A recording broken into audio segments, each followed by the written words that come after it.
Hey guys, what's up? I'm Erin and welcome back to the channel. One very popular retirement funding strategy is the 3-bucket method, where you have a now, soon, and later bucket, or maybe better known as a cash, income, and growth bucket. And this strategy attempts to reconcile the competing forces of needing to have an income stream and money today to fund your current retirement, but also needing to have money invested and growing and preserving your wealth over time. I did just do a detailed video on the 3 buckets themselves, which I'm considering part 1 of this 2-part video series. So if you haven't seen that one yet and you want a more detailed explanation, click on that video first, then come back to this one. But just as a very broad and brief 30-second overview of these buckets, your cash bucket is to provide immediate cash needs for the next 1 to 2 years. Your income bucket is to provide midterm needs between 3 and 7 years.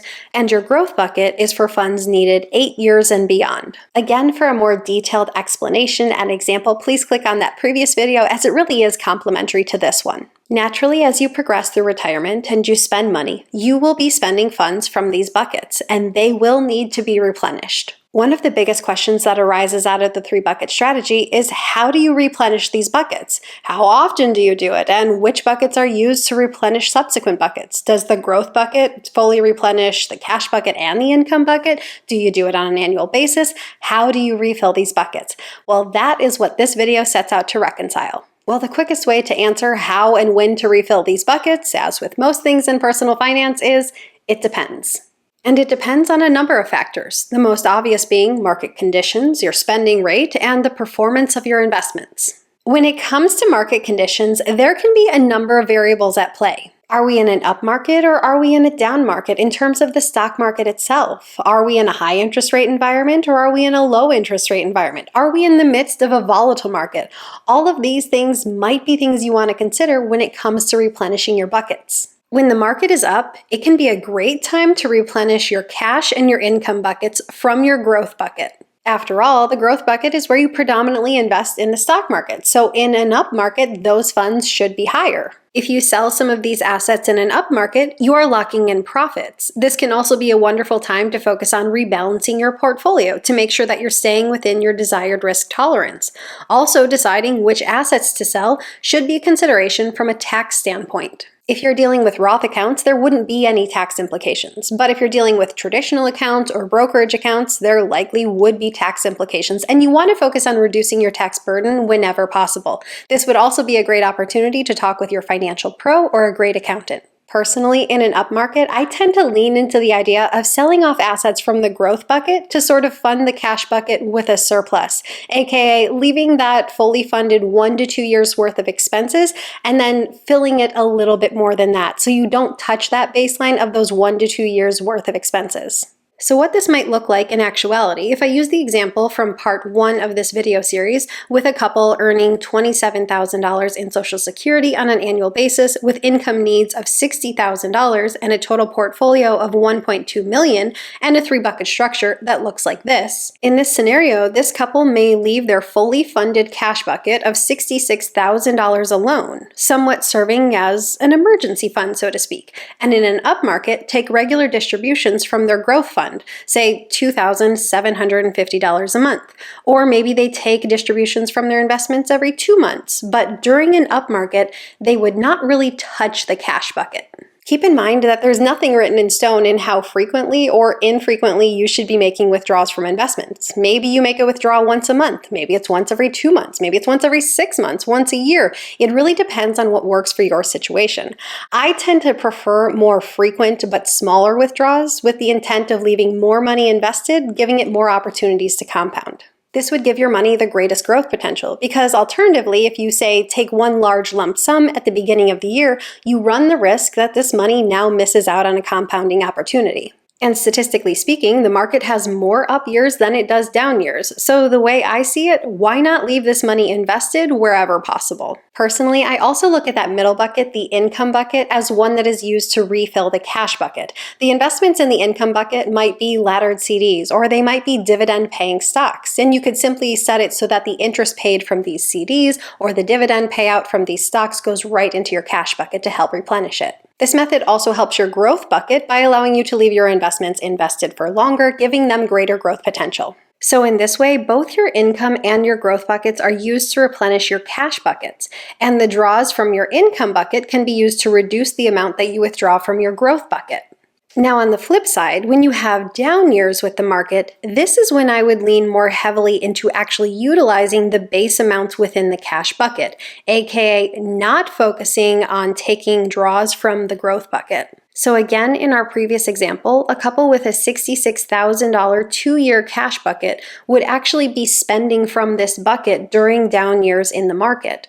Also, as CDs matured over time and dividends were paid out in the income buckets, those funds would be used to help replenish this cash bucket. But during those down years, personally, I would really try to avoid selling assets within the growth bucket to avoid trying to lock in those losses. The good news is that back-to-back down years are incredibly rare, however, not impossible. And that is why you have this cash bucket. So you have all the cash on hand necessary to meet your day-to-day expenses, all your short-term expenses, without having to touch your long-term investments. And hopefully, this is the main hope of this, that you can allow those long-term investments the time they need to recover before you draw on them again. Now, each market downturn is unique, and how long it lasts and how long it takes for the market to recover depends. It could be an extremely quick recovery like we saw during the COVID crash, or it could be a recovery that lasts well over a year. You never really know. But in an ideal situation, you would be able to fully rely on your cash bucket, leaving your long-term growth bucket the time it needs to recover and produce a gain before you had to make a draw from it to replenish that cash bucket. For so many of us in the financial space, the goal is to preserve our principal, to never touch anything but the returns. And the goal of this method is to accomplish that. But in a prolonged down market, that may not be entirely possible. There are situations where you may be forced to sell at a loss, but maybe this can help you to rebalance your portfolio, or maybe you could edge yourself out a little bit financially by taking advantage of something called tax loss harvesting. But again, this is something I would consult with a financial pro on or an accountant just to make sure that you're making the most beneficial decision for your situation. So as a general guideline, how I tend to view these buckets, in an ideal situation, the rebalancing and refilling of these buckets would look something like this. In an up market, the cash bucket kind of serves as an emergency fund, and regular draws are actually coming from the income bucket and the growth bucket. In a down market, you're relying more heavily on using the cash bucket to help get you through the down cycle, using the income bucket to help replenish the cash bucket even if it doesn't fully replenish it, and trying to avoid tapping into that growth bucket until it's been given the opportunity to recover. Also, in a higher interest rate environment, you might not need to replenish as much from your income and growth buckets to keep that cash bucket full, because maybe you can capture a higher return on your cash-like accounts. Now, will this plan work 100% of the time? For example, would you in 100% of the time be able to avoid making a withdrawal from your growth bucket in a down market? Maybe not, and that's life. All of these are hypothetical scenarios and the best laid plans. Real life is a little bit messier, but it can serve as a general guideline. And if you follow these guidelines, it would allow for the greatest preservation and growth of a portfolio. The other big side of the equation that you have control over is your personal spending. While you likely have fixed expenses that don't really change from month to month, you likely have a whole slew of variable expenses that do change from month to month. And they could be anything from small items like how often you hit order on Amazon finds to big items like how often are you taking vacations. And if you're willing to have a more flexible spending approach, aka spend less during market downturns so there's less of a need to replenish those cash buckets as quickly, that can also give you greater freedom to spend a little bit more during the up times. It can give you a more favorable withdrawal during those years. It gives you a lot more maneuverability with your portfolio, and it can also make your portfolio more robust and help it last longer. So often we talk about safe withdrawal rates. Maybe it's 3%, 4%, 5%, but in reality, a withdrawal rate does not need to be set in stone. Being willing to withdraw less at certain times and more at others is honestly probably a more realistic approach to retirement. I certainly don't think it's out of line to say that in a really good year, maybe you withdraw 6% from your portfolio, and then maybe in a down year, you're more conservative. Maybe you don't withdraw anything from your portfolio, or maybe you withdraw 1 or 2%. There's a lot to be said about being flexible with your withdrawal rate. And just because something like the 4% rule exists doesn't mean it's set in stone, and that you have to withdraw 4% from your portfolio year in and year out. And just to be clear, there's nothing special about the numbers that I used as an example. They were just thrown out there as an example. Adding in this kind of flexibility would certainly affect how much and how often you would need to replenish these buckets. Have you thought about using the 3-bucket strategy in retirement? Have you thought about how you would replenish these buckets? Leave your thoughts in a comment down below. I post new videos every single week. If you got anything at all out of this one, please give it a like. If you're new here, please consider subscribing, or if you know of someone who might get something out of this type of content, please consider sharing. I'll see you soon. Bye.